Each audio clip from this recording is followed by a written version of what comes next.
ఓం శ్రీ మాత్రే నమః. అందరికీ నమస్కారం అండి. ఈరోజు మన ఛానల్లో ఈ 2026 సంవత్సరంలో అక్షయ తృతీయ ఎప్పుడు వచ్చింది, తేదీ తిథి అలాగే పూజా సమయాలు ఏమిటో, బంగారం వెండి ఈరోజే తప్పక కొనాలా, బంగారం ఏ సమయంలో కొనాలి, అలాగే బంగారం కాకుండా మిగతా ఏ వస్తువులను ఇంటికి తెచ్చుకోవచ్చో, అలాగే ఈరోజు ఏం దానం చేస్తే ఏ ఫలితం పొందుతామో అనే విషయాల గురించిన పూర్తి వివరాలు ఈరోజు మనం ఈ వీడియో ద్వారా తెలుసుకుందాం. ఎక్కడా స్కిప్ చేయకుండా పూర్తి వీడియో చూస్తారని ఆశిస్తున్నాను.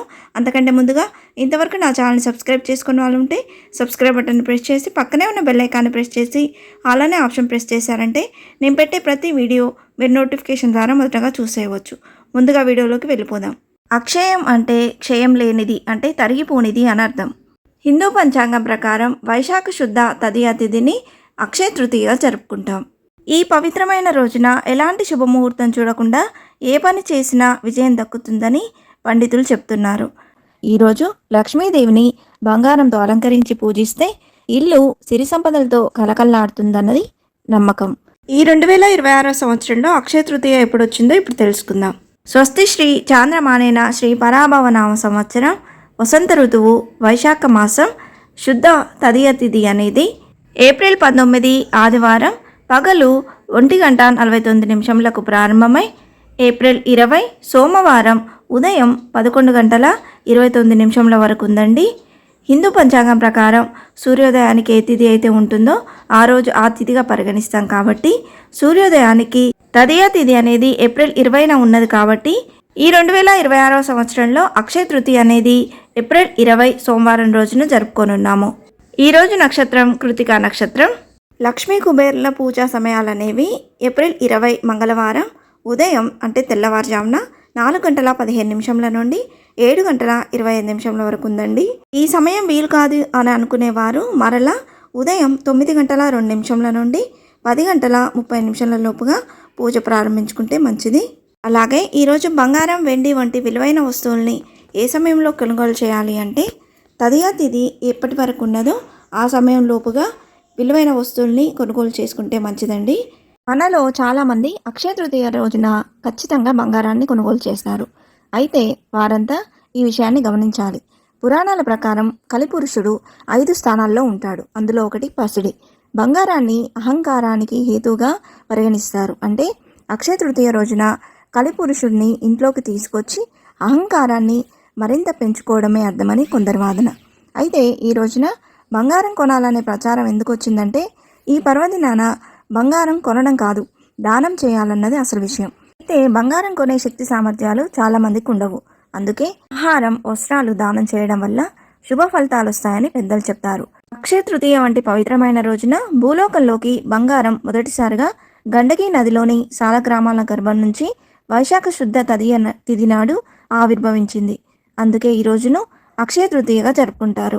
అసలు బంగారానికి ఈ అక్షయ తృతీయకున్న సంబంధం ఏమిటో అంటే పురాణాల ప్రకారం బంగారాన్ని దేవలోహంగా పరిగణించేవారంట.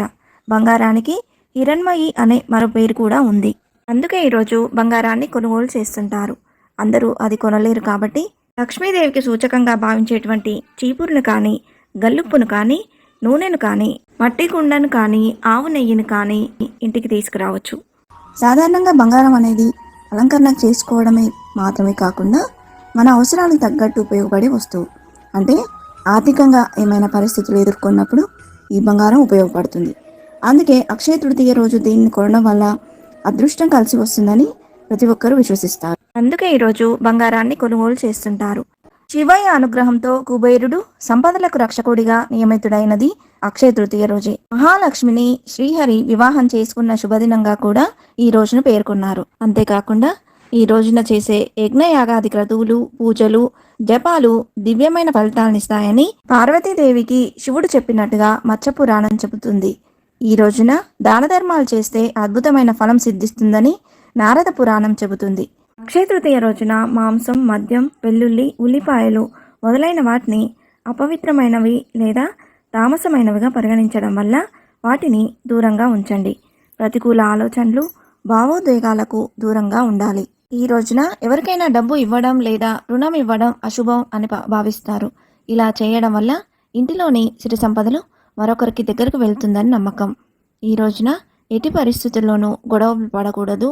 దొంగతనాలు చేయకూడదు. ఈ రోజున మంచి పని చేయడం, సానుకూలతను వ్యాప్తి చేయడంపై దృష్టి పెట్టాలి.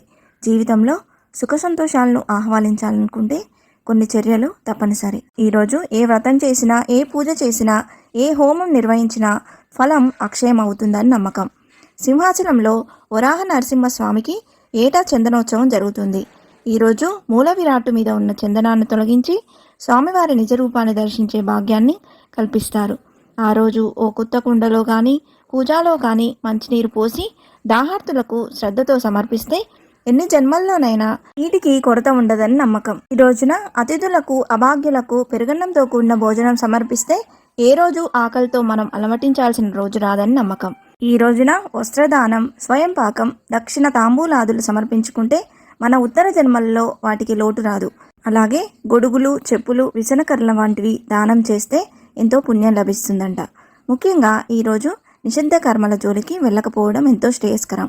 ఇంతే ఫ్రెండ్స్, ఈ వీడియో మీకు నచ్చిందని ఆశిస్తున్నాను. ఇలాంటి ఇంట్రెస్టింగ్ వీడియోస్ కోసం please subscribe my channel and press the bell icon. అలాగే లైక్ చేయండి, షేర్ చేయండి. మీకు ఏమైనా సందేహం ఉంటే నా కమెంట్ బాక్స్లో పోస్ట్ చేయండి. మరొక మంచి వీడియోతో నేను ముందుకు వస్తాను. అంతవరకు సెలవు. సర్వే జన సుఖినో భవంతు. స్వస్తి.